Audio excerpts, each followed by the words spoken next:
कहानी स्मृति के लेखक श्री राम शर्मा जी का जन्म उत्तर प्रदेश के मैनपुरी शहर में सन 1896 में हुआ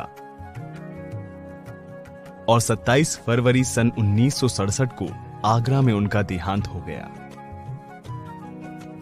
श्री राम शर्मा जी ने उत्तर प्रदेश के खुर्जा शहर में हाई स्कूल तक की शिक्षा ली और फिर आगे की पढ़ाई के लिए वे आगरा चले गए। आरंभ में अध्यापन कार्य करने के बाद वे लंबे समय तक स्वतंत्र रूप से राष्ट्र और साहित्य सेवा में जुटे रहे। इन्होंने विशाल भारत के संपादक के रूप में विशेष ख्याति प्राप्त की।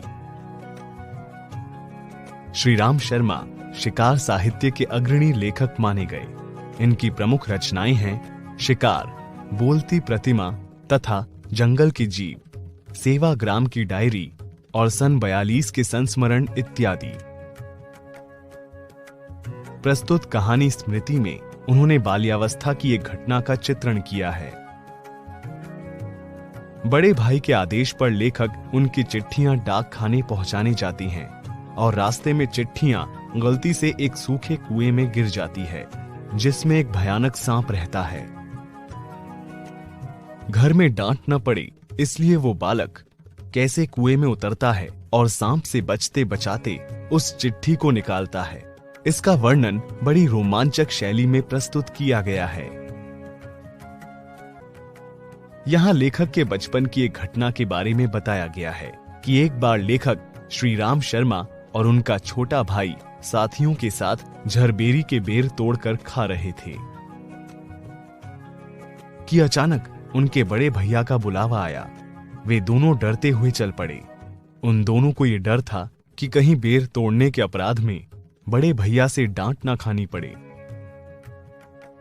पर उन्होंने जब घर जाकर देखा तो उनके बड़े भैया कुछ पत्र लिख रहे थे और उन्होंने उन दोनों से उन 3 जरूरी चिट्ठियों को मक्खनपुर डाक खाने में डालकर आने को कहा और साथ ही ये भी कहा कि इन पत्रों का शाम की डाक से निकलना जरूरी है, तो वो जरा जल्दी से जाएं।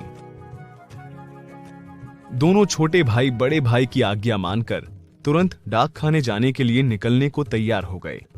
ठंड की वजह से दोनों भाइयों ने कानों को धोती से बांधा और अपना अपना डंडा लेकर चल पड़े। मां ने भुनवाने के लिए कुछ चने दिए जो उन्होंने एक धोती में बांध दिए थे।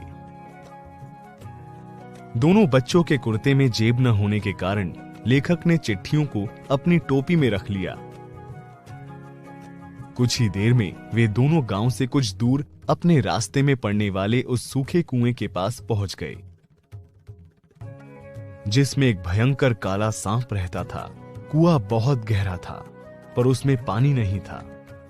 करीब 2 महीने पहले स्कूल से आते समय लेखक और साथ के बच्चों ने इस सांप को इस कुएं में देखा था। तब से आते जाते वे सभी इस कुएं में पत्थर फेंकते और इसकी फुसकार सुनते और हंसते। इसलिए जैसे ही ये दोनों भाई उस कुएं के पास पहुंचे, सांप की क्रोधपूर्ण फुसकार सुनने के लिए इन दोनों को कुएं में पत्थर फेंकने की इच्छा हुई। लेखक ने पास से एक पत्थर उठाया और एक हाथ से अपनी टोपी उतारते हुए सांप पर पत्थर फेंका, लेकिन तभी उसकी टोपी में से 3 चिट्ठियां कुएं में गिर गईं। सांप ने फुसकार मारी या नहीं, ढेला उसे लगा या नहीं, ये बात लेखक की डरी हुई मनोदशा को दर्शाती है। इसलिए उन्हें ये याद नहीं कि पत्थर सांप को लगा या नहीं, सांप ने फुसकार मारी या नहीं, क्योंकि लेखक उस वक्त बहुत डर गए थे।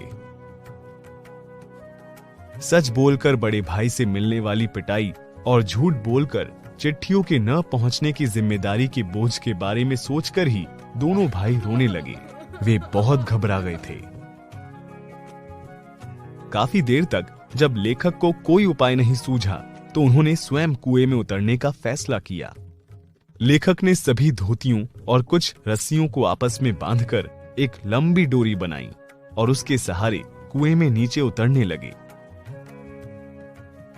मनुष्य का अनुमान और भावी योजनाएं कभी कभी कितनी मिथ्या और उल्टी निकलती हैं। कहने का अर्थ ये है कि मनुष्य अपनी स्थिति का सामना करने के लिए स्वयं ही अनुमान लगाता है और अपने हिसाब से भावी योजनाएं बनाता है, परंतु ये अनुमान और योजनाएं हमेशा पूरी तरह से ठीक उतरे ऐसा नहीं है, कई बार ये गलत भी निकल जाती है।